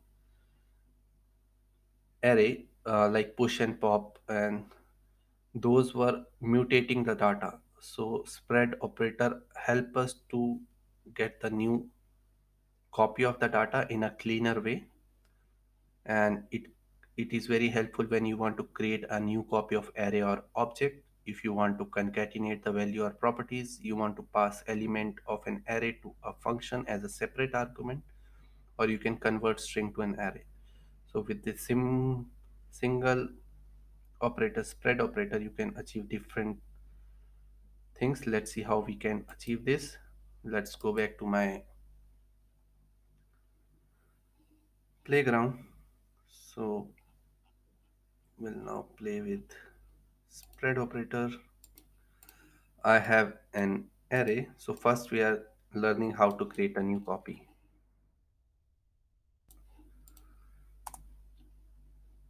So I'll create an array X, and if I want to create a new copy, I'll say Y equal to the syntax for spread operator is triple dot, and I'll say spread my array and put into an array pack and assign it to Y. So now Y is the new copy. So how to prove that it's a new copy? If I update X dot 6 at 6 index, not I'll do push, say 6. Now if I print X, it has 6 values, and if I say Y still remains with the 5 values. So this is how we can create a new copy of Y. It's a shallow copy. Now let's see how we can achieve concatenation using spread operator. So again I have that array X, and if I want to assign to a variable Y with new value, I can add the property directly after the spread operator, and it automatically concatenate that value to the array. Now if I hit enter, now you can see Y has the element 6. Now let's see the third way, how to pass element to an pass elements of an array to a function as a separate argument. So suppose I have a function here ABC that expecting 3 parameters, and now if I have a list of arguments in an array format and I want to call this method, if I pass it args directly, what it takes, it consider array as a single argument and it append to a. But I want it to spread it, so you can spread that, and now 1 will go to A, 2 will go to B, 3 will go to C, and 4 and 5 is nobody is there to receive, so these will be ignored. Now if I call it returns 6, 1 plus 2 plus 3 is 6. This is another way to pass element of an array to a function. Then another benefit of spread operator, you can convert string to an array. Suppose I have string Nikhil, and if I want to convert into an array, you just spread this under the array bracket and it split into an array. So this is another benefit you can use from the spread operator. Let's move on to the rest operator. So rest operator allows us to collect all remaining element into an array. With rest parameter, we can gather any number of argument in an array, and rest parameter have to be at the last argument. Okay, so I'll explain you what it means. So the syntax is almost same. Rest and spread both use a triple dot. The name depends how you are using that. So till now we have seen spread operator, but we call the spread operator as a rest operator when you call the triple dot in the function parameters. So you are expecting some arguments here and you don't know how many it will come. So what this triple dot here does, it converts everything into an array. So let's see an example of this. So if I pass add 1, it returns array of 1. If I add 1 and 2, it converts those parameters to an array. And if I pass many, it converts them to one many arguments. Then there was a point like rest operator always should be the last. So I'll tell you what it means. Suppose I have a function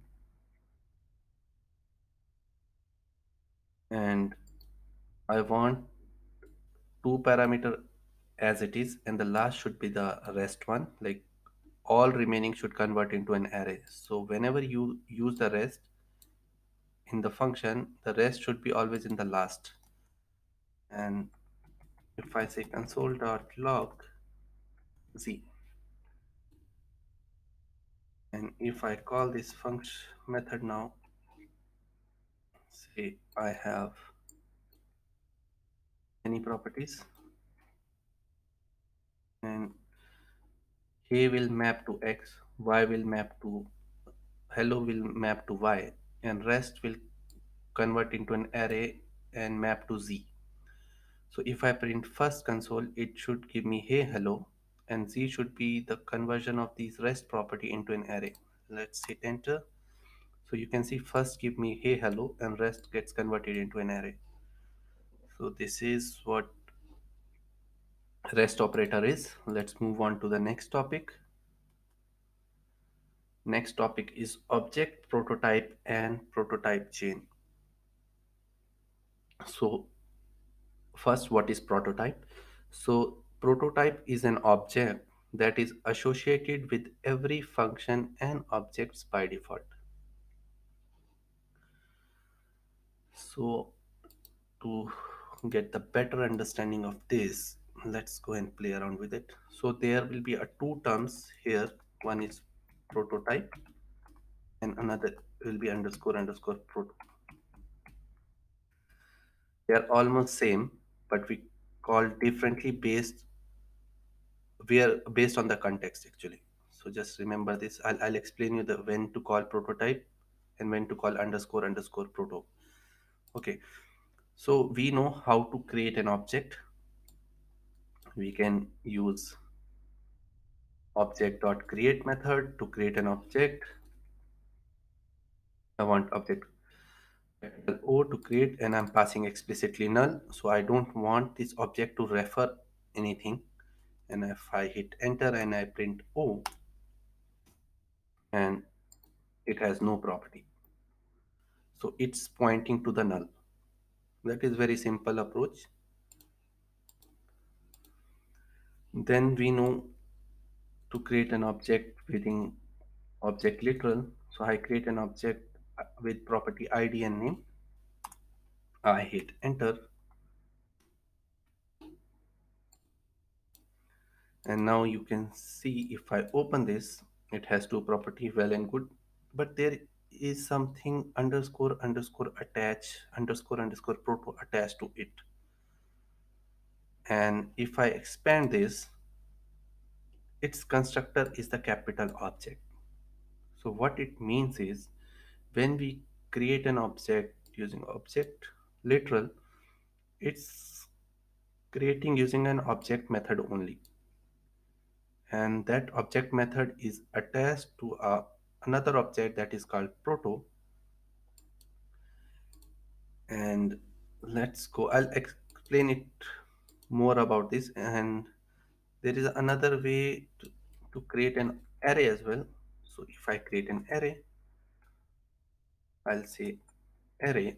Array is, we called it array as an object. So if I open, I'll see there is another proto is here, and proto is pointing to an array constructor, and the array constructor has another proto that is assigning again to an object. So this is also created using an object method.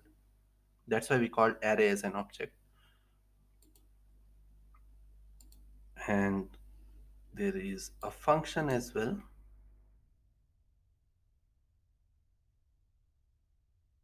And if I say console dot log entity, my function name, log, it should be directory to see the directory dir. And now if I open my function again have a proto, and that proto has another proto, and that proto is pointing to an object. So we have seen, I'll go back to my, whether we create object using object.create, and if we pass the creation as a null, it pointing to the null. So it's a completely empty object. If I create an object with the object literal, it will create an object that will point to an object prototype, and that point object prototype refers to the null. So null is the condition where everything stops. Now if I create an array, array is created using an array constructor, that is array.prototype, and then array.prototype point to an object.prototype, and that points to the null. And function.prototype also point to the function constructor, and then function constructor point to the object prototype, and object prototype defined to the null. So what we have seen till now is there is a proto property or an object attached by default by an engine to every function or objects we create, until unless we don't want to create the we don't want a prototype in that. That's why we define null. But by default, every time a JavaScript engine attach a property called prototype to our object, our array, our function. And we'll see what's the benefit of this prototype property. Let's go to the our playground. So before that, I show you the difference when to call prototype and when to call proto. So prototype is a property of a function constructor. So whenever we call a prototype, it means I'm referring to a function constructor. And if I say underscore underscore proto, it is a property of an instance created from that constructor. So it's more like proto is always there when you see the object, and prototype is always there when you see a function constructor. Okay, just for your reference, I put it here. Now, earlier, when I have to create an object, I'll show you the benefit of prototype. So this is object given by the engine, but why he is giving us? Okay. So earlier we have to create an object. We write this little notation. Will not use var, otherwise again definition. In my console throw an error, so I'll change it to var. So I have a variable object called user1 that has property and methods. Well and good. If I have to create another object, again I have to create the same properties and methods. again and again. So this is bit cumbersome process. Like if you have 100 person or 100 user, you want to write the 100 times the same object. So to solve this problem, it's better we create a prototype, a blueprint that help us to create the number of users based on the values. So for that, we'll create a constructor function. So constructor function, whenever we call it constructor function, before ES6 we were not having the concept of class keyword, so we were called constructor function as a class. So we create a class, and to make a better readability, we keep the name of that particular function with the uppercase. And I'll create a constructor function here. So that function receive some parameters, and I'm creating a blueprint. Like if first name comes, it create a property first name, assign that value, create the last name, age, role, and a method get full name. And now this will work as a blueprint, and we called it as a constructor function. And from the constructor function we can create the instance is nothing, is an object. So to create an object, I'll say user1 equal to new, because new used with the constructor. And we'll pass first name Nick, last name Karkra, and then we'll pass the age that is expecting, and then we'll pass. If you'll not pass, it will take consider it as an undefined. And now I hit enter and I print user1. So user1 has all the properties and the methods: age, first name, get full name, last name, and role. And this is an easiest way to create now objects than writing a whole text literal again and again. I'll say Nick1, Kirka1, 24. I'll say engineer1 and user2. So this is also creating a unique object for me. This approach was very good because we were able to get that. But there is a redundant feature. Redundant means like we are repeating the method in the both objects while we are creating, because this method should impact our performance. If we are creating 100 users, and 100 users we are appending this method 100 times, and this is a reusable function, so it's better if we take it out. But if we take it out, how all objects get to know there is something? So here comes the prototype to rescue us. So prototype is an object that is associated with every function and object by default in JavaScript. So what we're gonna do is we'll create the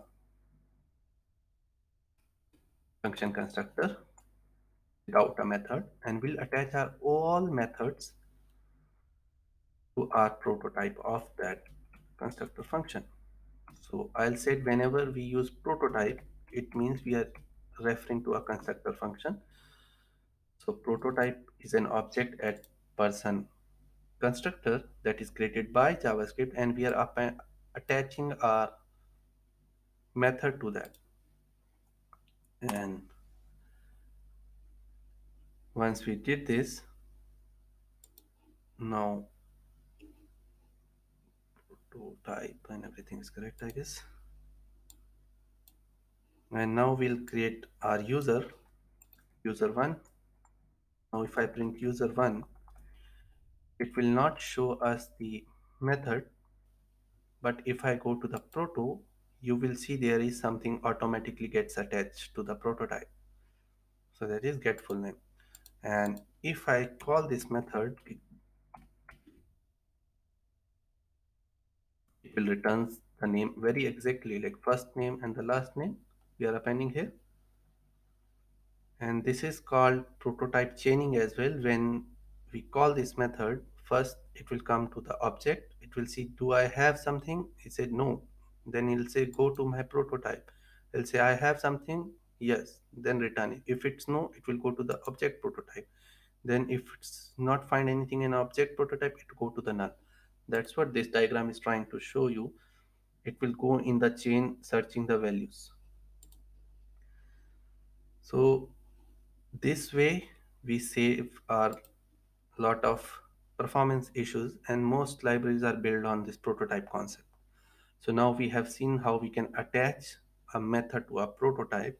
Now we'll see how we can achieve the prototype inheritance. So we can call it object inheritance as well. So inheritance is once when one object get access to another object properties and method. And every JavaScript object has a prototype property that we have seen, which makes inheritance possible in JavaScript. So before classes and all, we were achieving the inheritance using prototype. That's why we called it as a prototypal inheritance. And let's go and see this how to create objects prototypal inheritance. So to understand this, I'll create first a constructor animal. Animal will receive two parameters, name and age. This is a constructor function because I have defined a with a capital. And I want to add one method to this animal. So I'll add it to the prototype, and the method name is eat, and it will take the this dot name is eating. Till here, it's well and good. We create a constructor, we create a constructor method attached to a prototype. Now let's create another constructor, dog. And dog says name, age, breed, and similarly we'll initialize here. We'll say name equal to name, this dot age equal to age, and this dot breed equal to breed. This is how we can create another constructor function. I create a dog with a capital D, and if I want to attach some method, I can attach it here for time being instead of prototype right now. We can attach if we are not creating more instance, we can create here itself. Till here it's okay. But then I realize I already have a constructor function that is using these two properties. Why should I recreate these two properties? Why not I inherit these properties from animal class? I'll say class, okay? Animal class. So to do that, we'll say, okay, but how we'll do? So we'll say we'll call the constructor name, we'll call the call method that we see earlier to set the context, and here also we'll say tell animal class that this is dog class, and I'm passing you name and age that is required for your initialization. Okay, so now if I hit enter and I'll create a dog instance now, I'll call it d1, and I'll say see d1 has age, breed, log, breed, and name. So it has everything.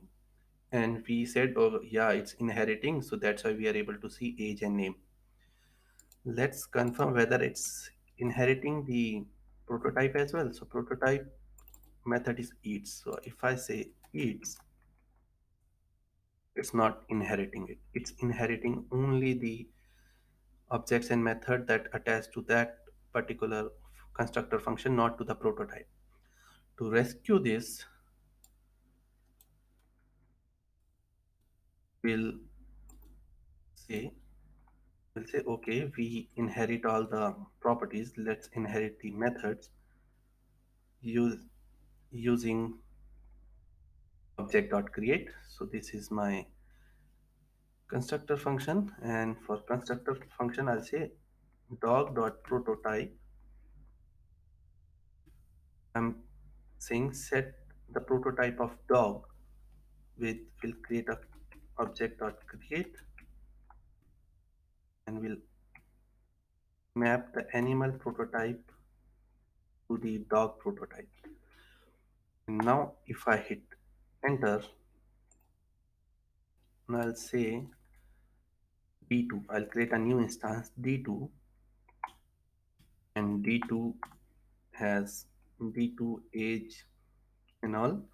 Now if I try to access eats, now you can see it's printing the message. So this is how we can inherit the properties and methods in JavaScript using a prototype inheritance. We called it prototypal inheritance.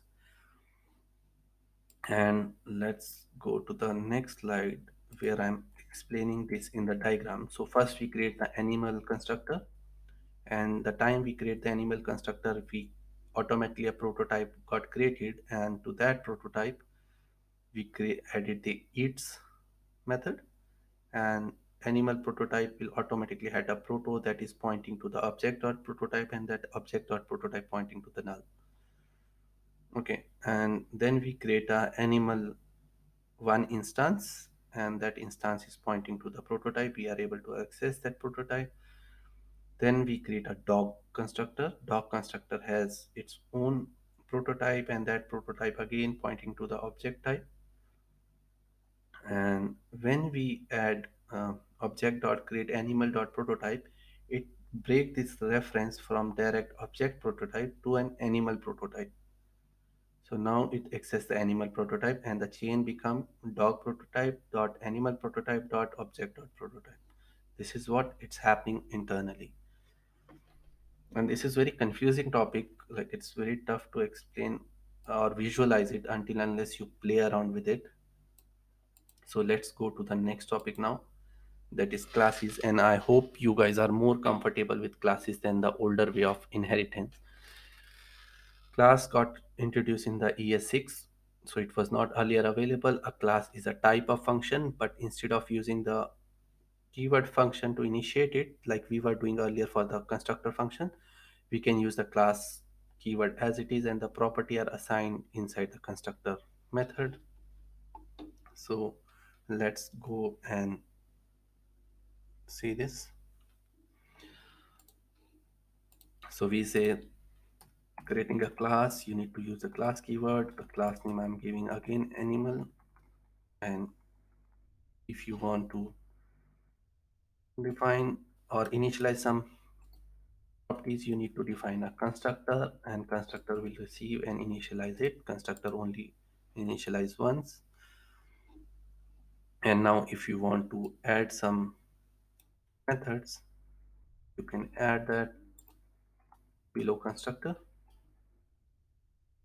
This is my class that has name and age property, and each as the function. So if I hit enter, class name is already declared. Okay,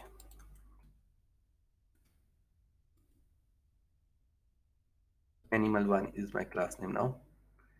And now if I create an instance from animal1 as animal1, and I'll print animal1, it creates the object.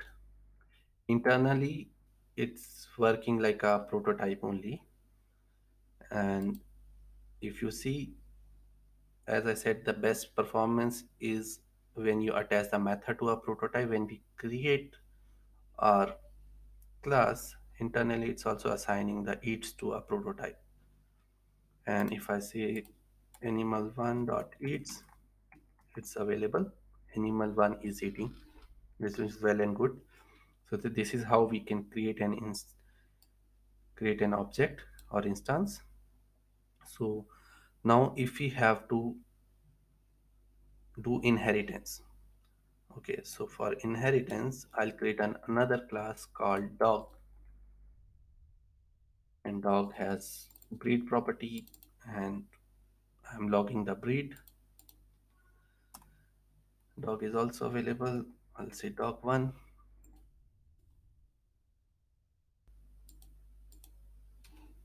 I'll hit enter, and Just give me a second and we'll create a new instance. Dog1 should be small, not the big one. Sorry. And if I print dog1, then you can see it's created the property and the method. Now we have two classes available. One is animal and another is dog one and the animal one. Now we want to inherit the properties from animal one to dog one. So to inherit in JavaScript, we use the keyword called extends, and for that we'll say dog one. If you worked on LWC, you would have seen this keyword already. We'll say extends the property of animal, and then we'll define our same constructor, and the same constructor will expect name, age, and breed. It initializes in the constructor, and here we call a super method. Super method call the super constructor means the constructor of the parent, that is animal constructor, and you can pass the value if you want to pass. So we want to pass the name and age to the super constructor, and we are initializing one dog property as well, so that is breed, and we'll assign the breed. So now we extend the properties of animal, we assign the properties to animal properties, and now we'll create the same method log breed here, and if I hit enter, it's working. And now we'll create an instance of this. So we'll create dog1. So dog1 has the properties and the methods. So age and names are inherited from the animal class, and now you can see log breed is the method of dog. But if I go further down to the next chain that is inherit from the animal class, there is the eats also available. So if I say dog1 dot eats, it returns dog1 is eating. So we successfully inherit the methods as well as property. So this is how we inherit the properties and method in JavaScript using the class keyword. Let's move on to the next topic. Next topic is JavaScript Decorator. A decorator is simply a way of wrapping one piece of code with another, and this is a concept you might well have heard previously as a functional composition or a higher order function. And decorator function takes target, name, and descriptor as an argument. Let's go and see in an example. So this example also will work here only in my JS fiddle, because I need a Babel transpiler to support that JavaScript decorators. So I'll create a class greet here. I'll zoom it if you want, if it works here. Looks good here. So we have a class greet, and I have a greeting method in this, and I'll say return hello. Hello. This is a very basic structure. I create a class with a method, and that method is returning hello. And below that, if I create an instance of this, I'll say where. Ideally you should use const, but I'm using where. So new greet, we are creating an instance, and below that we'll just print that in the console, the greeting message. and let's run this.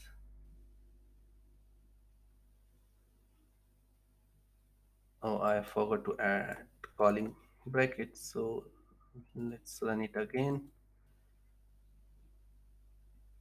So in the console you can see hello is printed. So this is the basic flow, but I want some functionality to add in the class that behave as a decorator, but it's not allow you to recreate the what we call reassign a function. So I'll say okay, let's create a decorator called at the rate read only. So I'll want this function to be read only, and you have seen this in Apex as a aura enabled, or in LWC as a at the rate track at the rate API. So that's more of adding a functionality without changing the underlying functionality of the class. So we'll say we'll create a read only, and we'll create a function called read only here, and read only is a decorator here. As mentioned in the slide, we'll take target, we'll take name, we'll take descriptor. Target is the target constructor, and the name is simply the name of the method where we have append. So greeting will be the name, target will be the whole method, this constructor method, and descriptor is the property and the value, actually the data. So let's say here, and I'll say descriptor has some default properties always. One of the properties writable, and I'll say writable should be false. So avoid writing whenever a function or a method is decorated with read only. So and we'll say return descriptor. So whatever it comes, it reassign it as it is. And now our decorator is ready. We already decorated the greeting method with the decorator, and let's create another method. Now we'll try to override our greeting. Okay, and I'll say hooray, and I'll print this method again, and for differentiation I'll say first one and the second one. Now if I hit run, so first hello saying hello, and second hello also it's saying hello. Even though we updated the greeting, we are trying to reassign the function definition to the greeting method, but it's not allowing. As soon as I'll remove this decorator and I hit run again, it will override it. So it's now you see the second greeting is printing hooray. And this is what JavaScript decorator is there, and it introduced in ES7. And decorators gives us the cleaner way of writing a functionality without touching the inner functionality of the class. So let's go to another slide, that is modules export in JS, and you will get many questions on this. So we have, first we'll see exporting, then we'll see importing. So first is named export. Name exports are used when we have many exports per file, and there are two way of name export: export individually and export together. So I'll go to my Slack Blitz. I created one project just to demonstrate this, and I said there are, we are talking about exporting, so there are name export, and I'll zoom it this as well. So I have name export. So name export is used when we have too many things to export. Suppose, and but by the way, before that, export is a keyword. If you have, suppose, a property called programming list or array, okay, and if you want to export or you want to allow this property to be used in another file, you need to append the export keyword. Okay, so we created one. And name export, as we said, is useful when we have multiple export in a single file. So I created multiple export in a single file. I create an array, I create a function, I create an object, and I'll save this. This is called name export. And let's try to see first with the import as well. And if I want to import this functionality in my programming, I mean in my another file, I'll use the import keyword. As there are multiple export, we create the curly bracket and we'll pass each function name here.